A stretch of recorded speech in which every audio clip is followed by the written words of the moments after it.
Well, let's dive right into it then, boys. Let's just dive right into that game that you mentioned, John. Number one Texas Longhorns at the shoe against the number three Ohio State Buckeyes. This thing opened at Ohio State laying 3, down to 2.5 in some spots, even a 2 out there. BetMGM at 1.5. Total opened at 50.5, but it's at 47.5 across the board now. And you mentioned Arch Manning, John, but also Julian Sayin in Columbus. You got 2 new quarterbacks in this game.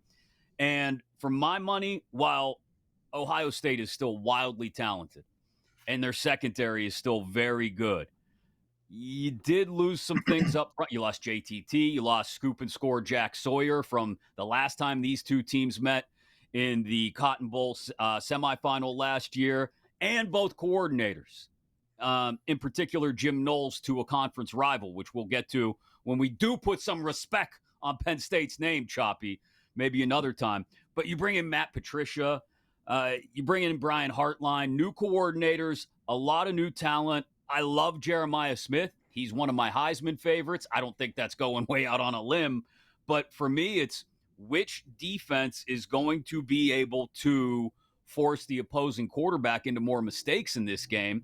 And you got possibly the best linebacking core in the country in Austin. You got a top five secondary, a top 10 defensive line. I just foresee, Choppy, the Horns defense creating a lot more problems for Julian Sayin than I see the Buckeyes defense dealing with all their transition dealing for Arch Manning. Look, my only hesitance in not just laying everything out there that Texas is going to absolutely roll this football team is that we saw during the playoff last year what home field advantage meant and how it was just crushing for the teams that didn't have it. Well, this is one of those things. I mean, this is Arch's real true first home road game. It's his first real road game. You know, I mean, he got spots in some road games, but never a true road game where he played and he knew it was his day. I don't think you can understate how big that is. Like, that is to me, whatever advantages Texas might have by whether returning more players or having more talent or whatever, that is completely negated by the fact that this is a road environment and his first true road environment. And look, we can sit here and project, we know what this guy's going to be. We didn't see a lot of it. We saw glimpses of it last year. We didn't see a lot of it. I mean, he could be completely overmatched. He could be completely overhyped. But yeah, I mean, like, if you were to sit here and ask me, like, who I think the better team is, I think Texas is the better team. But I think the road environment is going to really play a factor here.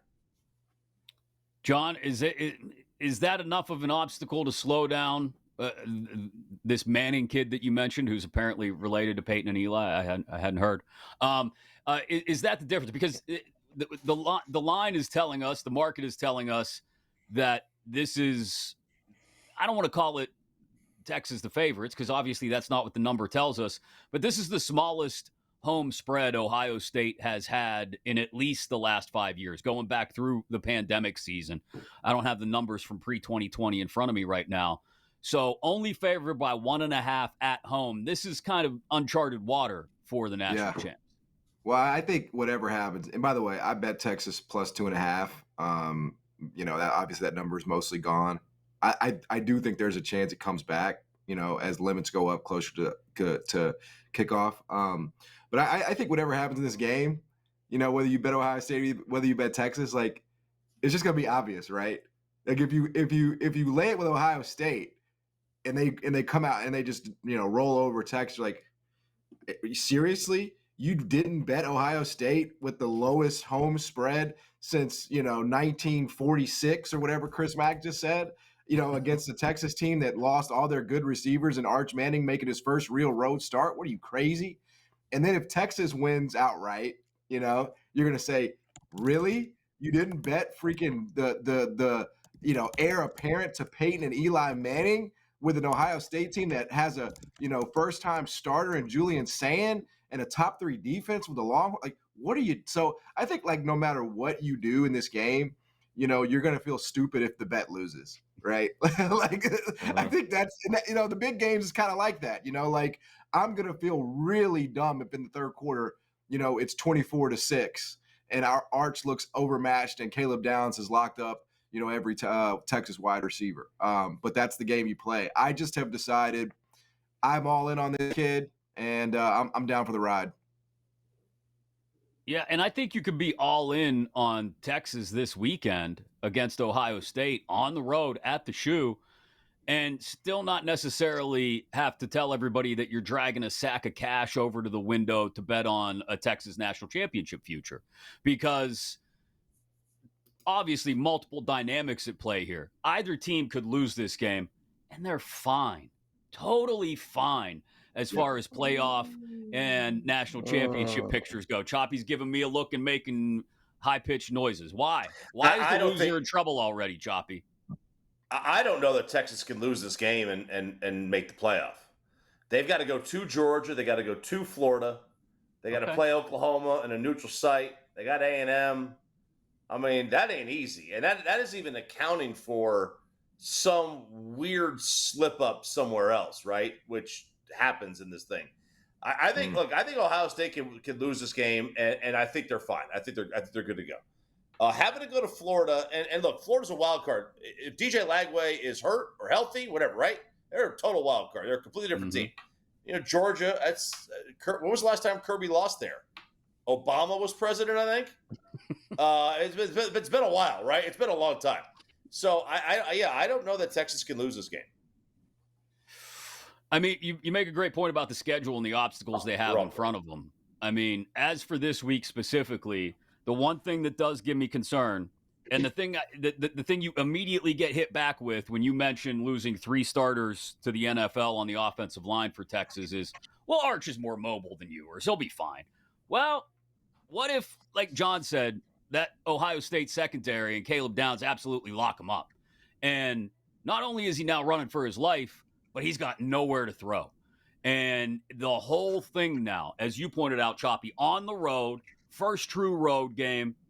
I don't want to call it his first real start, right? What was it like? Mississippi State, that they should be banished from the SEC, right? And then Louisiana Monroe. Yeah. So this is an immense amount of pressure, figurative pressure on Arch Manning. But if literal pressure should come with it because that offensive line isn't ready to protect him on Saturday afternoon, then yeah, I think there's, like you said, John, we quickly come back to that. Oh, well, yeah, of course Ohio State won, right? Right, yeah. We're kicking ourselves. I honestly, you're not supposed to bet on these games, right?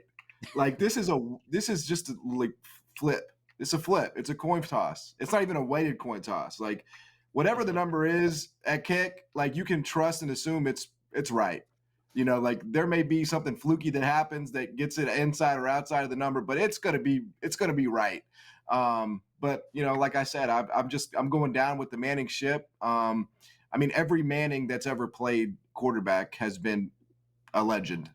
Even going back to Grandpa. So, I'm gonna ride with that, man. Why would the bloodline stop here? It ain't going to. We going Roman Reigns style, putting up are we acknowledge acknowledging Arch? Mannings? Acknowledge Arch. Acknowledge. Wow.